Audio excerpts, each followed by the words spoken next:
এদিকে বাংলাদেশ পরিস্থিতি নিয়ে লোকসভায় কথা বলেছেন ভারতের পররাষ্ট্রমন্ত্রী এস জয়শঙ্কর।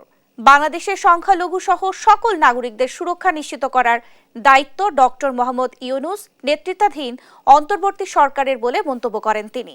শুক্রবার লোকসভায় একজন সংসদ সদস্যের প্রশ্নের জবাবে জয়শঙ্কর বলেছেন, ভারতের সরকার এসব ঘটনার বিষয়ে গুরুতরভাবে বিবেচনায় নিয়েছে এবং বাংলাদেশ সরকারের কাছে উদ্বেগ জানিয়েছে দিল্লি।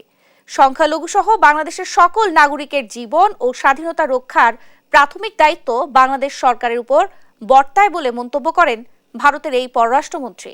বাংলাদেশ সরকার শান্তিপূর্ণভাবে দুর্গাপূজা উদযাপন নিশ্চিতে সেনাবাহিনী ও বর্ডার গার্ড বাংলাদেশ মোতায়েন সহ বিশেষ নিরাপত্তা ব্যবস্থা গ্রহণের নির্দেশনা জারি করেছিল বলেও সংসদকে অবহিত করেন তিনি।